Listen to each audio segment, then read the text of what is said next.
Kiss the rings, bitch.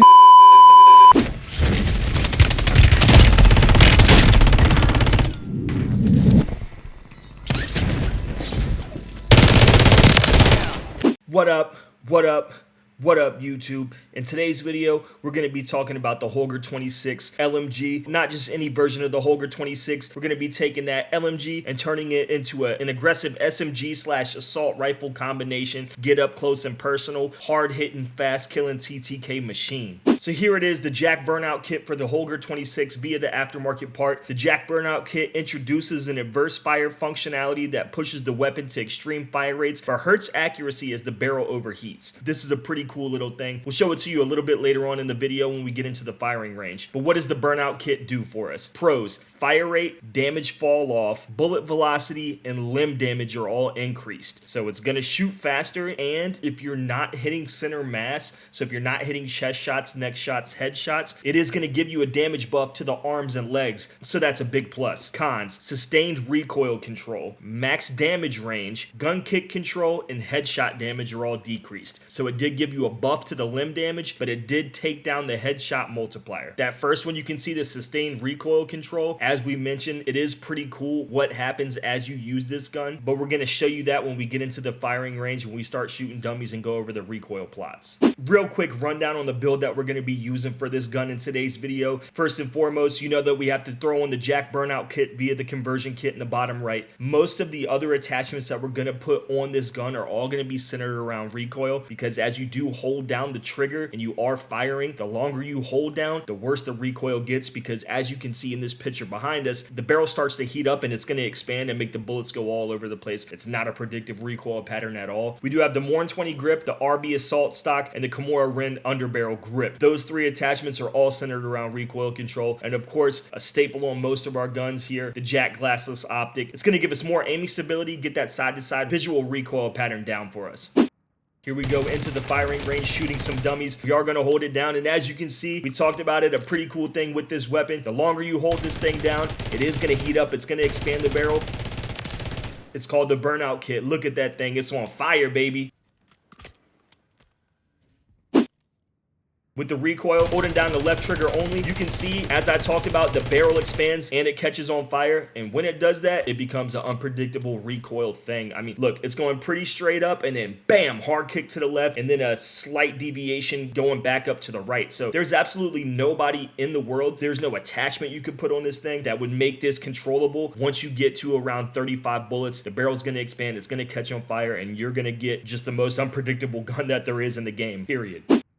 Now aiming down sights, trying to control recoil with our right thumbstick. You can see it's got a lot of bounce. There it is, the barrel's on fire, and we're gonna get up close. As you can see, it looks like it's not that bad. Up close and personal, this would still get the job done. You're gonna miss a few shots in a close range gunfight with this recoil pattern, but where you're really gonna get hurt, where you're really gonna see a big disadvantage is when you get to 20, 30, 40 meters. That dispersion is very noticeable. You're gonna hit very few shots when it comes to this at those 20 to 40 meter ranges. That recoil pattern right there is gonna make running a secondary option that's going to be a long range beam a must. This thing is not going to cut it. You're not going to get any long range kills. And the first chart that we're going to take a look at in today's video is going to be the Burnout kit versus the original Holger 26. That's normally the first thing that we do cover. You are going to see the faster killing one at that 539 millisecond TTK in the first damage range. That is going to be your Burnout kit. Extremely fast TTK for around a 7-meter gunfight. That's probably going to be the best that you're going to see out of any gun in any class that you could potentially use. Now it's time to see how the Burnout is going to measure up against this competition. We did mention that this was an SMG / assault rifle melt machine TTK dominator. As you can see in the chart on the screen, it has no competitor. At 7 meters, there's nothing that's going to come close to this gun. It's going to kill everything in its path, but the recoil is going to be something that you're going to have to deal with. If you do have a hard time controlling recoil, this is probably not the gun for you. I would probably opt for the JAK Raven. That thing shoots super straight, but if you can spend a little bit of time working on the recoil pattern and really perfecting your craft with this gun, you'll win every single gunfight up close. Anybody coming in your way, dropping them. So we know that that gun at 7 meters is going to dominate everything, but let's extend the range out. We always look at around 10 meters, and then we always look at around 20 meters. Those are the damage ranges that we cover for the close range metas. At 10.2 meters, you can see it has a pretty harsh drop off. And I do think calling it a harsh drop off is a harsh comment because it's only going down to 659. That's still crazy. Yes, I do know that there's quite a few guns on this chart that are going to be lower than a 659 millisecond TTK, but that's still super, super fast. And we are only talking about 7 weapons outgunning this thing. So even though it does drop off pretty steep, it's still going to be competitive.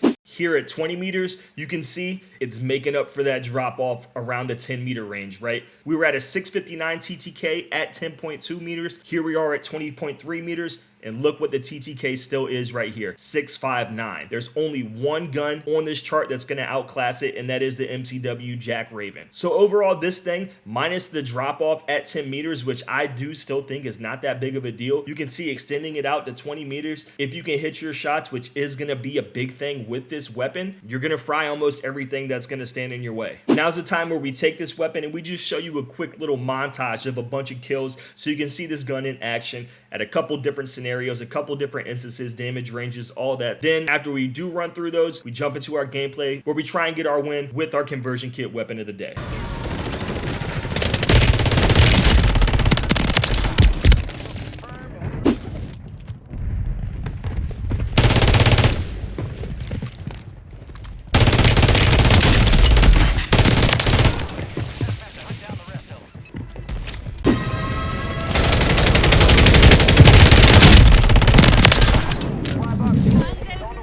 The time has come. We're going to get into some gameplay. The Holger 26 JAK Burnout kit conversion kit, taking it into the game, trying to get the W like we always do. Let's see, can we pull it out? Can this TTK melt machine up close carry us to a victory? It's time to put it to the test. JAK Burnout kit, let's get it.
Not bad. They hit us hard that time. Let's regroup and get back up there, yep?